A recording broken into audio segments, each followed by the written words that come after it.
Hey yo, what's up homies? It's me Gloomy from G Zone. ඉතින් මචං අද කතා කරන්නේ මගේ හෝමි ගැන. ඕගොල්ලෝ කවුරුත් දන්න මිනිමි සමර වික්‍රම ගැන.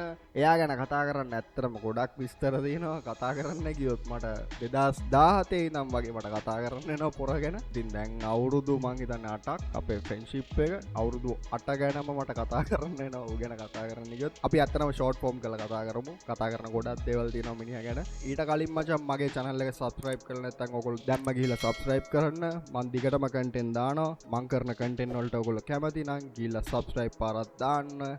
එකෙන්ම අපි යන් වීඩියෝ එක පැත්තට. right mainly මිනිමි සමර වික්‍රම වික්‍රමගේ evolution එක ගැන තමයි අපි අද කතා කරන්නේ. මිනිමි සමර වික්‍රම rap ලියන්නේ මචං 2011 12 වගේ. ඊට පස්සේ එයා සමායව සෙට්නවා handcuff gang එකට 2013. එතකොට handcuff gang එකත් එක්ක තමයි එයා දැනටත් වැඩ කරන්නේ. දැනටත් ටීම් එකක් විදිහට එයා ඉන්නේ handcuff gang එකත් එක්ක. එතකොට මචං මේක තමයි මිනිමි සමර වික්‍රමගේ පළවෙනි selfie rap එක. අපි අහමු ඒක. කාලයකට පස්සේ දැන්නවා රස්නේ මොකද්ද ප්‍රශ්නේ ඉල්ලන්නේ රැප් නේ මිනිහවස්සත් ගේමට වදන් දෙන්නේ නැහැ ලාභෙට හැමෝම බයින්නේ වාරයට මම නම් බයින්නේ අවාරයට වැටෙනවා පොල් මචං හැම එකම බොල් තිබ්බ නිසා පොඩි ගැප් එක මන් දානවා තාම පොඩියට කැප් එක කටේ ලෑස්තිලා ඉන්න මට දෙන්න ක්ලැප් එක මන් දෙනවා ළඟදී රැප් එකක් එහෙනම් ඉතින් මාත් හැමෝටම ආතරේ මේක කෙටි පණිවිඩයක් පිළිලා මාත් මිනිමේ සමර වික්‍රම ඇත්තටම කිව්වොත් මේක selfie rap එකකට වඩා මේක freestyle එකක්. මිනිහට ෆ්‍රීස්ටයිල් පුළුවන් මාරු විදියට. දැන් නම් පොඩ්ඩක් ඇත්තටම පොඩ්ඩක් අමාරුයි. මොකද මිනිහා ගොඩක් මියුසික් වලින් ඈත්ලා ඉන්නේ.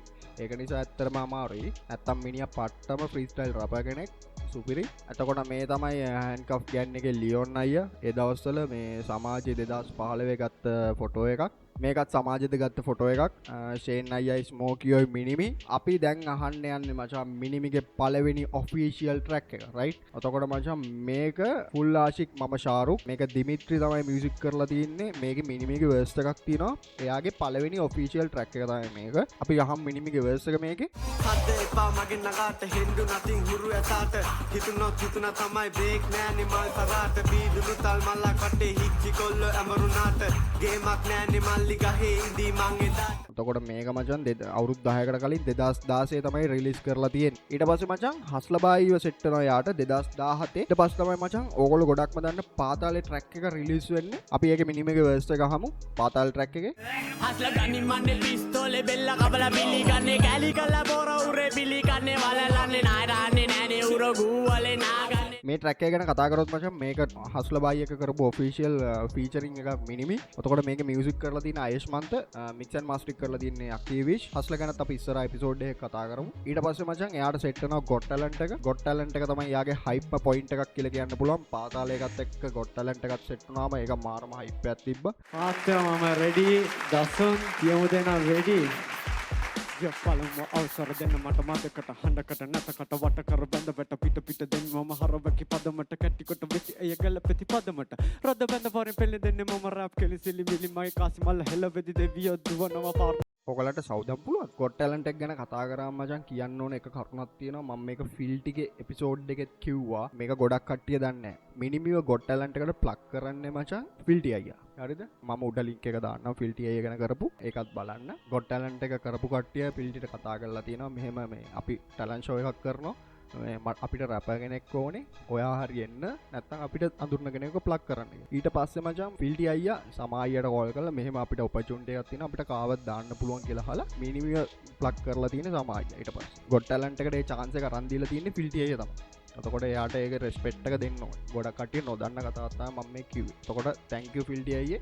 ඒ වගේ ඔපචුනිටි එකක් මිනිමි කියන ආටිස්ට් දුන්නට එකෙන්ම රෙස්පෙක්ට් අයියේ. ලිම කාර්නික එපමට වැඩි වන මිනිමිට ගොඩ් ටැලන්ට් එකට යන්න ඔය බීට් එක ඔය ෆ්‍රීස්ටයිල් සීන් එක ගහන්න ඔය බීට් එක ගැහුවේ මම හරිද? ඒ දවස්වල 2017 වගේ මම ගැහුව එකක් මිනිමිට සෙට් උන්නේ හරිද? මිනිමි කිව්වා මට මේ විදියට ඕනේ මට කිසිම තාලයක් නැතුව කිසිම මුකුත් නැතුව 4/4 බීට් එකකට නිකන් පියානෝ පාට් එක නිකන් ඔහේ යන්න දාලා මට ඒ විදියට ඕනේ කියලා. මම යවුවා. තරම් මට මේ බීට් එක සෙට් නැහැ හරිද? මට මේ බීට් එක සෙට් නැහැ. දැන් මූ ඉල්ලන්නේ මෙහෙමනේ. ඒක නිසා මම යවුවා. හරි බං සෙට් කිව්වා.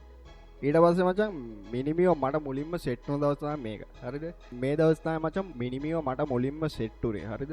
මම මුලින්ම මිනිමියෝ අඳුරගත්ත දවස් තමයි මේ ෆොටෝ එක ගත්තෙත් මම. හරිද? මේක අකිවිෂ්ගේ ස්ටුඩියෝ එකේ ඒ දවස්වල. මේක රෙකෝඩින් කරන්න ගියේ මචං හස්ලගේ A23 සයිෆර් එකේ මිනිමිගේ වර්ස් එක රෙකෝඩින් කරද්දි තමයි මේක ගත්තේ. ඊට පස්සේ මචං මිනිමි ඇත්තටම කිව්වොත් ඕල් රවුන්ඩ් එකක්. හරිද? එයා once upon a time in Colombo එකේ පොඩි ඇක්ට් එකක් කරනවා. මේ ඒ ඇක්ට් එක කරන වෙලාවේ ගත්ත ෆොටෝ එකක් නෑ මේක. ඊට පස්සේ මේ අඩෝ රැප්ඩෝ කොන්සර්ට් එකේ මිනිමි ශාන් පුතා එක්ක පර්ෆෝම් කරද්දි ගත්ත එකක්. මිනිමි ගොට් ටැලන්ට් එකට ගියාට පස්සේ රවුඩි පාර්ට් 2 අර වගේ හස්ලත් එක ගොඩක් ට්‍රැක් ටිකක් කරනවා මචං. මං හිතන්නේ හස්ලත් එක්ක ට්‍රැක් 4-5ක් තියෙනවා. ඊට පස්සේ මචං මිනිමි මේ සෝලෝ එකක් විදියට දාන පළවෙනි ට්‍රැක් එක මචං මං හිතන්නේ රස්තවත්. එතකොට කොරෝනා කාලේ ගොඩක් ආටිස්ට්ලා වැඩ කරා කියලා මං ඉස්සර එපිසෝඩ් වලත් කිව්වා. දැන් මේකත් මේ කොරෝනා කාලේ කරපු සිද්ධිය. එතකොට මචං මේක රෙකෝඩින් කරන සෙෂන් එකේ ඉඳන් මාර ආතල්. හරිද? අම්මේ පොඩි ස්ටෝරියක් කියන්න. මේක රෙකෝඩින් කරන්න යන්නේ මචං ඩොකාගේ බටුවන්දර ස්ටුඩියෝ එක තියෙන කාලේ. හරිද? මිනිමි ඔතකොට ඉන්නේ කහතුඩුවේ. කොරෝනා කාලේ දැන් යන්න එන්න බෑනේ. මෙයා යාළුවෙක් එක්ක සෙට් වෙලා බයික් එක නැගලා සරමුකුත් ගහගෙන උදැල්ලකුත් කරේ තියාගෙන නිකන් කුඹුරේ වැඩ කරන්න යන සීන් එක තමයි රෙකෝඩින් කරන්න ගිහලා තිබ්බ මේ ට්‍රැක් එක. හරිද? ආදල් මේ කතාව හෙන ආද. රයිට් මම මේ පොඩි කතාවක් කිව්වේ ට්‍රැක් එක හැදුණු විදිය. මේක 2020 තමයි දාලා තින්නේ. මයි පළවෙනිදා. රයිට් අපි ඒකෙනුත් කැලලක් ආව මේකත් හෙන හයිප් එකක් වුණා. රස්තවාදී නෙමෙයි මම රස්තවාදියා උඹට මස්ත ගාලා ඩස්ප ගාලා මොල්ලේ කරවෙලා කොණ්ඩේ වවල සරම ගැව්වේ මම ළඟ වෙනිසා හොඳම රස්තවාදී කොල්ල කෙල්ල එන්න වඩ වෙලා මේවා වාසි බ්‍රෝ දෙන්න මම වන්න වාසිටෝ මුණට හිනා වෙලා ඉන්න සල්ලි ඕනේ නෑනේ ඩෝ ජාති මිනිමි මචං යුනික් වොයිස් එකක් තියෙන ආටිස්ට් කෙනෙක්. එකෙන්ම මාර අඩුවෙන් ඉන්නේ යුනික් වොයිස් එකක් තියෙන ආටිස්ට්ලා මාර විදිහට අඩුවෙන් ඉන්නේ ලංකාවේ. ඒ ආටිස්ට්ලාගෙන් එක්කෙනෙක් තමයි මිනිමි. එයාගේ වොයිස් එකට මාර විදිහට කැමති මිනිස්සු වෙනම සෙට් එකක් ඉන්නවා. මිනිහා ගොඩක්ම දැන් මියුසික් කරන්නේ නැත්තේ මචං. මිනිහා මේ ටැටු සීන් එකක් කරනවා. මිනිහා පොඩි බිස්නස් ටිකක් මේ රන් කරගෙන ඉන්නවා මේ දවස්වල. ඒවත් එක්ක මිනිහාගේ ජොබ් එකත් එක්ක මිනිහා පොඩ්ඩක් බිසි වෙලා තියෙන ප්‍රශ්නය තමයි තියෙන්නේ. නැත්තම් මිනිහා වැඩ කරනවා දිගටම. ඊට පස්සේ තමයි මචං රස්තවාදියා එකෙන් පස්සේ තමයි මටම ඒකෙත් මාර ලොකු කතාවක් තියෙනවා. පට්ට කතාවක් තියෙනවා. මේ ට්‍රැක් එක මචං දාන්නේ 2020 වුණාට ට්‍රැක් එක රෙකෝඩින් කරන්නේ 2018. ඒක තමයි සීන් එක. හරිද? මිනිමිගේ එක සීන් එකක් තමයි ඒක. මේකේ පළවෙනි වර්ස් එක මචං මිනිමිගේ YouTube channel එකේ දාලා තියෙනවා. හරිද? අපි ඒකත් පොඩ්ඩක් බලමුද? මේක තමයි මම මට මේකේ deleted version එක. right? මිනිමි පළවෙනියටම 2018 පළවෙනි verse එක විදියට දැම්මේ මචං මේ verse එක. හරිද? ඊට පස්සේ තමයි මචං දැන් තියෙන verse එක විදියට convert කරන්නේ. අපි ඒකත් අහමුද?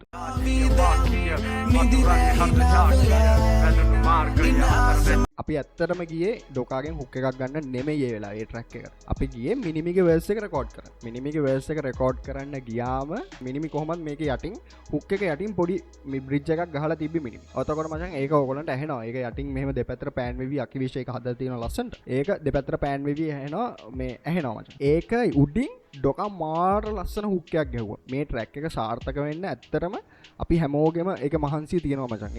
ඒක කියන්න ඕනේ. හැමෝටම මේ රෙස්පෙක්ට් එක යන්න ඕනේ. ඩොකා මාර ලස්සන හුක් එකක් ඒ වෙලාවේ හිතලා ඒ වෙලාවේ ගැහුවා ඒක. ඒ ට්‍රැක් එකට මාර පර්ෆෙක්ට් ඒ හුක් එක එකෙන්ම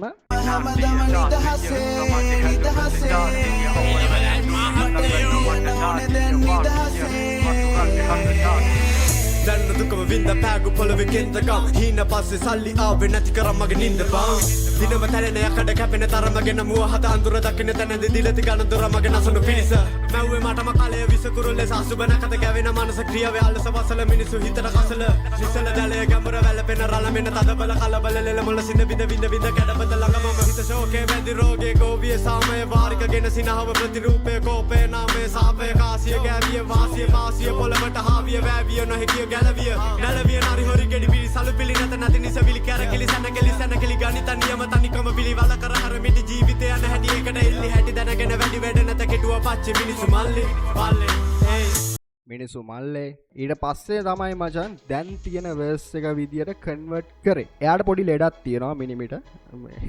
තරහ වෙන්නේ නැහැ මාත් එක මම දන්නවා. පොඩි ලෙඩක් තියෙනවා. සින්දුවක් රෙකෝඩ් කරාට පස්සේ ඒ සින්දුව ගෙදර ගිහිල්ලා ඇහුවට පස්සේ සෙට් නැහැ කියනවා. ඒක කොච්චර මොන විදියට අපි කොච්චර එෆෙක්ට් දාලා කොහොම කරත් මිනිහා ඒක සෙට් නැහැ කියනවා. හරිද? මිනිහාට කොහොමත් ට්‍රැක් එක සෙට් වෙන්න මාස 3-4ක් යනවා. ඒක අහලා කොහොමත් අනිවාර්ය සේවා කියන අනිවාර්යෙන් කියනවා මට මේ වර්ස් එක වෙනස් කරන්න ඕනේ. ඊට පස්සේ එයාගේ ට්‍රැක්ස් පරක් වෙන්න ලොකුම හේතුව. හරිද? ඒ කියන්නේ වැඩක් කරාට පස්සේ ගොඩක්ම කියනවා මේක සෙට් නෑ කියලා. ඊට පස්සේ ආයි මිනිහා වල්ලන්න දැල් දාන්නවා. ඊට පස්සේ මිනිහා බිසි ඒවත් එක්ක ඊට පස්සේ ආයි ෆ්‍රී දවසක් අරගෙන තමයි මේ ට්‍රැක් එක කරන්නේ. හැබැයි දෙවෙනි පාර එකත් ගොඩක් 170ක් විතර රෙකෝඩ් කරලා සෙට් බං සෙට් නෑ එහෙම සීන් එකක ඉන්නේ. ඒක අපි බලෙන් මේක සෙට් බං කියලා අපි බලෙන් දැම්මොත් මිසක් මිනිහා දාන්නේ නෑ. මේක මිනිමේගේ වර්ස් එකම හරිද? අර කුඹ බෑගෙන වාඩිය දාගෙන මීඩියා කාගෙන මාර්සිය දැන්නන කාගෙන ඇස් මගේ සමාජ කාගෙන සිරපු එල්ලුණ පාරාට ඔබ වැස්සර කොළවඩ රස්තිය අතුමා කින්දර වෙලබල දෙපරාද දුක දෙද්දි හාදුමා වින්ද පාඩොලින් කල් දොන මැඩගේ පහල තාඩුව වැස්සර ජීවිත සීමිත පන පොපත්තට ආසීමිත දාගෙන මීත හාම්ද වීන්ද වෙස්සක් මේන්ද කර්මක ජීවිත ආදර්ශන මැදෙන්ද වැඩ කොට බිත්ති රෝලර කරගෙන සාමාන්‍ය සිද්ධි හැම දවස් දකිනවා ජීවිතේ මොකද්ද හිතනවා වගේ ඉතින් උදේ නැගිටින්නේ වැඩ සල්ලි පිළි මන්ද ගාමිනල් වෙලි කලපිලි සැලකලි වාසිය ලැබිලි වාසිය ලොල් මට කාසිය නැතිලි සාපේ ඕකලි ජීවිතේ බිය බල කරමත බෙල්ල රාලෙදි සෙලෙදි ධර්මයේ නැති මට කර්මයේ හෙලවෙලි සිත් මැද කැවිත් දෙන්නේ මුල පෙරි පෙරි වල දක පරිමි සමජ මට රාකුසි ඒවත් පොඩ්ඩක් ආප මුත්තා උත්තර මම් බල ඇත්තේ රට්ටා අදින්න මං කොත අපල රස කතා වෙනසේ මං වයි දත්තට ඊට මත මනස ඊට දිය මෙලවන කලට රට මට නොමද ගමනේ මගේ රට අනි මගමනේ මං තාමත් තෝරන ආහගෙන ජීවිතේ මම ඊට පස්සේ මචං ඔය ට්‍රැක් එක මුලින්ම කීවිෂ් කරලා එව්වට පස්සේ මික්ස් මාස්ටර් කරලා දුන්නට පස්සේ මිනිමිට මං යවුවා. පළවෙනි කමෙන්ට් එක මට ආපු පළවෙනි කමෙන්ට් එක ට්‍රැක් එක කොහොමද කියලා අහලා යවලා මට ආපු පළවෙනි කමෙන්ට් එක මචං මම මේක ඇහුවා ඔක්කොම සුපිරි මට අන්තිමට පිළිවෙලයි මහත්තයෝ කියන එක විතරයි ඇහුනේ වෙන එකක්වත් මට තේරුන්නේ නැහැ කිව්වා. මම මොනවද රෙකෝඩ් කරේ කියලා ඇහුවා. එහෙම ඇහුවා. මමත් කන්ෆියුස් මමත් මොකද කරන්න කියලා ඇහුවා. ඊට පස්සේ කිව්වා ආයි දවසක අපි රෙකෝඩ් කරමු කිව්වා. මං කිව්වා හරි බං කියලා ඊට පස්සේ එහෙම තියලා මචං ඇත්තටම ට්‍රැක් එක හම්බුණා අවුරුදු 2කට කලින් ඔය ට්‍රැක් එක ඉවරයි 2018 ඇත්තටම ඔය ට්‍රැක් එක ඉවරයි ඉවර කරලා ෆයිනල් එකක් තියාගෙන මම අවුරුදු 2ක් හිටියා. ඇයි මෙයා මෙහෙම කියපු නිසා. දැන් හැමදාම මං හැම මාසයක් සැරයක් වගේ මං එයාව සෙට් වුණා මොකද කරන්නේ මේ ට්‍රැක් එකට මේ ට්‍රැක් එකේ පට්ටනේ දාමු කී හිටියා. නෑ හරියන්නේ නෑ. ඊට පස්සේ කොරෝනා සීසන් එක ආවා. කොරෝනා සීසන් එකට පස්සේ මෙයා ෆ්‍රී වුණා. මම කිව්වා මේක හරියන්නේ නැහැ. මං හතර වටේ දෙන්නේ තුන් දෙනෙකුත් අහල් තිබ්බා. ඒ දෙන්න තුන් දෙනාත් කිව්වා "ඩෝ මේක සුපිරි බම් මේක දාපන් අනිවාර්යෙන් යනවා" කියලා. ඒ වුණාට මිනිමිට ඕක සෙට් නැහැ. ඊට පස්සේ මේක ඇත්තටම මගේ කටේ බලයට තමයි දැම්මේ. මම කිව්වා මේක තියාගෙන ඉඳලා වැඩක් නැහැ. අපි මේක දාමු එහෙම කියලා. ඊට පස්සේ දෙන්න පොඩ්ඩක් ආගෙව කරගෙන හරි බං මම වීඩියෝ එකත් කොහමද ලයින් කරන්නම් එහෙම කියලා අපේ වීඩියෝ ටිකක් තිබ්බා මේ නෙළුවේ ගිහිල්ලා අපි ගත්ත වීඩියෝ ටික. ඒ වීඩියෝත් එක්කම ස්ටෝරි එක මේගොල්ලෝ කොරෝනා කාලේ රෙකෝඩ් කරා. ඒ දවස්වල එයා හිටපු මේ කහතුඩුවේ කොල්ල සෙට් එකක් මතක් කරන්න ඕනේ. ඒ යාළුවෝ ටිකක් හිටියා. ඒ කට්ටිය ඔක්කොම එකතු වෙලා මේ කැමරාවකට ලයින් කරගෙන කොහොම හරි වීඩියෝ එක කරලා තිබ්බා. ඊට පස්සේ තමයි මචං ඔය 2020 ඔය විදියට ඕක අවුට් උනේ. නැත්තම් ඕක කවදාකවත් ඔය ට්‍රැක් එක අවුට් වෙන්නේ නැහැ. මිනිමගේ එක පොඩි ෆෝල්ට් එකක්. ෆෝල්ට් එකක් කියන්නේ ඒක. ෆෝල්ට් යන්නේ මිනිහට කරන වැඩේ සුපිරියට කරන්න ඕනේ. එහෙම පොඩි එකක් තියෙනවා. කරන වැඩේ හොඳටම කරන්න ඕනේ. එහෙම එකක් තියෙනවා. ඉතින් ඔහොම තමයි ට්‍රැක් එක මේ රිලීස් උනේ 2020 දී. ඊට පස්සේ මචං මිනිමි දානවා ආතල් පුරවැසිය කියලා ට්‍රැක් එකක්. මේකත් 2020 දී. මේක ලක්ෂ 3යි බලලා තියෙන්නේ. අපි ඒකත් ආමු. අද මල්ලේ මගේ වොයිස් එක අපන්න පිළිවෙලයි මහත්තයෝ මම ආතල් පුරවැසියා හැමදාම ආතල් දද මම ආතල් එකේ හිටියා ඇරියත් මම ඇරියා ඒ නිසා මචගේ ජීවිතේ මම මගේ ඇරියා අකවුද නරියා රෙස්ට් ඉන් පීස් මම තාමත් දඩවද කනසර දයබර දඩෝරියා සාමෙට පාවෙන රක්පල මිනිහාගේ තිප්පොලේ වද්දන් ඇරියා සමාන රස්ති අල්සර කනවා වගේ දර කහමිලියා සුන්දර බාරක දිස්සෙන මාරක විස්තර ආශය කර බංගානට බිම්මල රයිට් ඊට පස්සේ මචං මේක තමයි එයා අන්තිමට දාපු ට්‍රැක් එක මාර්ගයේ ජීවිතේ මාස 7කට කලින් 2025 මේක දැම්මට මේක ඇත්තටම රෙකෝඩින් කරේ 2023 හැම ට්‍රැක් එකක්ම මෙයා දාපු හැම ට්‍රැක් එකක් වගේම ගොඩක් කාලයකට කලින් කරලා තියාගෙන ඉඳලා ඊට පස්සේ තමයි දාන්නේ රයිට් මේක ප්‍රොඩියුස් කරලා තියෙන මලික් මතක් කරන්න ඕනේ අපි ඒකනොත් පොඩි කැලලක් ආමු මගේ සංගීතය අතල් හැබැයි අහදිනම් පිස්සු ඕනේ සල්ලි බාගෙන නෙමෙයි මට වටින්නේ මිනිස්සු අවසානයේ ලෝකේ කවුරුත් වෙන්නේ පොළවට පස්ල එන රස්තවාදී වේ මගේ අදහසේ නැත මේ ලෝකේ ප්‍රේලිකාව ජීවිතේ නම් වේදිකාව හොයන් යන්න වරෙන් මගෙත් එක්ක මචං මේක පාර වැරදි කරන්න නැත්නම් සම වෙන්න ඕනේ නෑනේ කාට වර්ගවාදී බෙදලා හොයන් යන්න එපා ලෝකේ පාඩ සල්ලි හොයපන් හැබැයි හොයන්න එපා කාටවත් පවදි බොරුව දිනන්නේ බං ඇත්ත ළඟදි තේරුම් යන්න පව්වේ සතර හොයන් යන්න බෑනේ කොල්ල හන්දි ගානේ මැදි මේවා තේරුම් ගන්න බැරි ගෝතයෝ ගණන් කරේ කම්බි මිනිමි මියුසික් කරන්න නැත්තේ ඇයි කියලා ගොඩක් කට්ටිය අහනවා. ඉතින් මේක තමයි ඒකට දෙන්න තියෙන උත්තරේ. ඉතින් එයා බිස්නස් එකක් කරනවා ටැටූ මෝස්තර කියලා. දැන්ට බොර්ලස් ගමුවේ ෂොප් එකක් ඕපන් කරලා තියෙනවා. වත්තලත් දැන් ෂොප් එකක් තව මාස් එකකින් විතර ඕපන් වෙන්න තියෙනවා. ඉතින් ඕගලන්ට ටැටූස් මොනවා හරි කරගන්න තියෙනවා නම් එයාට කතා කරන්න. සැලූන් රෙඩ්ලොක් හැමදේම එයා කරනවා. ඕගලන්ට නම්බර් එක පේනවා මෙතන. ඉතින් මේ නම්බර් එකට කෝල් එකක් දෙන්න. නැත්නම් එයාගේ Facebook TikTok එකේ එයාගේ social media මේ page එක තියෙනවා. ටැටූ මෝස්තර. එයා ගහපු ටැටූස් තමයි මේ තියෙන්නේ ඔක්කොම. TikTok එකේ තියෙනවා සුපිරියර් ටැටූ ටික. portrait tattoo එහෙම සුපිරියර් කරන්න පුළුවන්. එයා ටැටූ ඩිසයින් කරලා තමයි ගහන්නේ. ගොඩක්ම කොහෙන්වත් අරගෙන නෙමෙයි. එයා ඩිසයින් කරලා ක්ලයන්ට් කෙනෙක් ආවම එයා ඩිසයින් කරලා තමයි ටැටූස් කරන්නේ ගොඩක්ම. එලගිරි සුපිරි වැඩෙක් all round කෙනෙක් ඇත්තම කතාව. අර මිනිහා බිස්නස් එකක් නිසා පොඩ්ඩක් හිර වෙලා ඉන්නේ අත්තරම. නැත්තම් මියුසික් කරනවා. තව ටික කාලෙකින් එයි මේ ඔක්කොම ස්ටේබල් වුණාට පස්සේ මිනිහා මියුසික් කරයි දිගටම. එහෙම අපි බලාපොරොත්තුෙන් ඉන්නවා. හැම අවුරුද්දම කියනවා මියුසික් කරනවා කියලා. හැම අවුරුද්දම වෙන්නේ නැහැ. දැන් මේ ගිය අවුරුද්දේ දැම්මා. දැන් මේ අවුරුද්දේ මොකක් හරි ට්‍රැක් එකක් රෝල් වෙලා එයි. පට්ට වැඩෙක්. හැම පැත්තකින්ම සුපිරි ගේමක් ගහන්න try කරන කොල්ලෙක්. එකෙන්ම මගේ හොඳම යාළුවා මචං. ඕන දෙයකට ආයි මාත් එක්ක බොක්කෙන් උනත් ඉන්නවා. මමත් එහෙමයි මිනිහගේ ඕන දෙයකට මමත් ඉන්නවා. ඉතින් එයාට සපෝට් එකක් දෙන්න මචං. එයාට YouTube එකට subscribe කරන්න. ට්‍රැක් එකක් කොයි වෙලේ හරි වැටේ. කොයි වෙලේද කියන්න බෑ. එයාට හිතුනොත් ට්‍රැක් එකක් වැටෙයි. අපිට කියන්න බෑ මොන වෙලාවෙද එහෙම කියලා කියන්න බෑ. නිනට හිතුනොත් ට්‍රැක් එකක් කරන්න මිනිහා එයි. අපි බල කරන්නෙත් නෑ ඉතින් මියුසික් කරන්න කියලා. මොකද මිනිහා ඇත්තටම බොරු දෙයකට නෙමෙයි. මිනිහාගේ ජීවිතේ ගොඩ දාගන්න තමයි try කරන්නේ. ඉතින් ඒක නිසා මේ අපි ඒකට බල කරන්නෙත් නෑ. මිනිහා කරන බිස්නස් එකට ඇත්තටම සපෝට් එකක් දීගෙන ඉන්නවා අපි. රයිට් එලගිරි. අද බැලුවේ මචං මිනිමි සමරවික්‍රමගේ එවලූෂන් එක ගැන. එයාගේ වැඩ කොහොමද වෙන්නේ, එයාගේ කරන බිස්නස් එක ගැන. එතකොට එයාගේ වැඩ ගැන තමයි අපි කතා කරේ අද. මගේ channel එක තාම subscribe කරලා නැත්නම් ගිහලා subscribe කරන්න. මම ඉස්සරහටත් මේ වගේ වීඩියෝ දානවා. ගිය පාර එපිසෝඩ් එක මම Mr. D ගැන කතා කරා. ඒකත් මම උඩින් link එකක් දාන්නම්. click වෙන්න ඔයගොල්ලන්ට කියලා බලන්න පුළුවන්. right එලගිරි එහෙනම් ජය වේවා. I set